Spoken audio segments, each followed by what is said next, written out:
Growing up in a lower middle-class family in the Midwest, my parents and other adults were all aware of the family of four income and what jobs and college majors would like to provide such an income.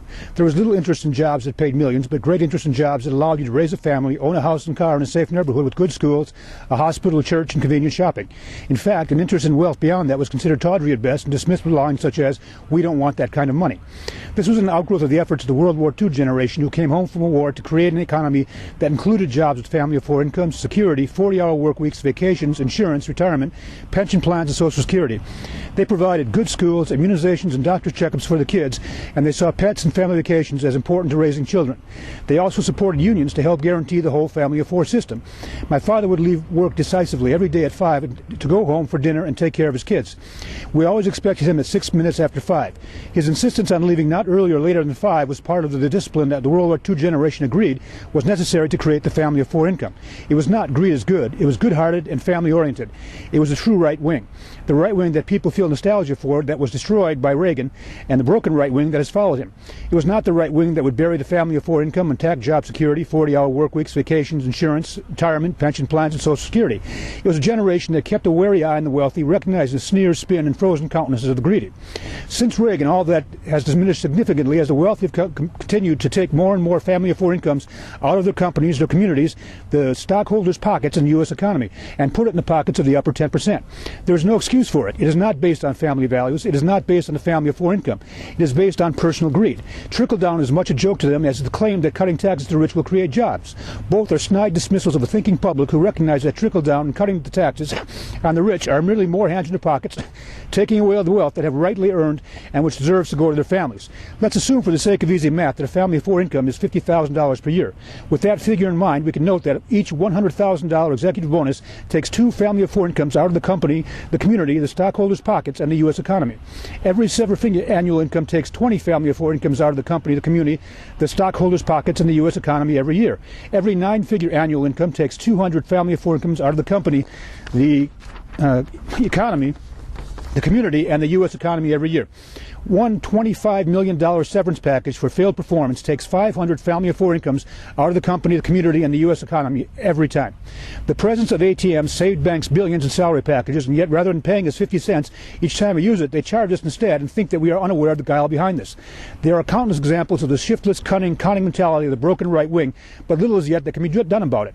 They turn to us and say, we're going to take cuts in Medicare and the minimum wage and shamelessly turn around and give themselves millions in bonuses for having done so. They turn to us and say, like Sherman Klain, don't complain, go out and get a job and earn your wealth. This jaded, sadistic dig is just one of the many that are eating at the hearts of the American public. The wealthy act, walk, and talk like perps and pimps because they are. The American family look, act, and walk and talk like Vicks because they are. They aren't that good, we are. They did not provide the talent, the creativity, hard work, inventiveness, and social skills necessary to run a business. We did. They merely developed a set of financial tools to wrench the profits from us and line their own pockets. They lower the wages, remove benefits, raise our fees, and then when we have the audacity to say, my child needs a doctor or my grandfather is bedridden and I can no longer care for him, they say, you should have thought of that earlier, you should have worked harder.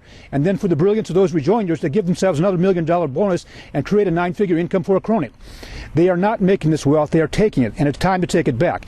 They do not grow their companies, their communities, or the U.S. economy. In fact, the problems in America today are precisely the result of this shift in the distribution of wealth and this destruction of the inventor, the talent, and the creative, and it is attributable to one thing and one thing alone, the greed of today's wealthy and their inability to make judgments about anything other than the size of their wallets and their next bonus.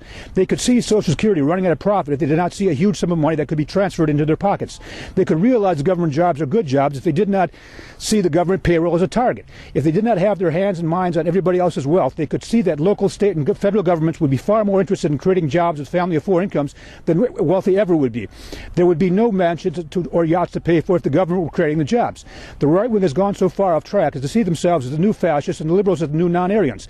Jesus Christ was a liberal, and we are all sure that he still believes in giving to the poor, not creating them. The family of four income represents a distribution of wealth that would be expected of a Christian country.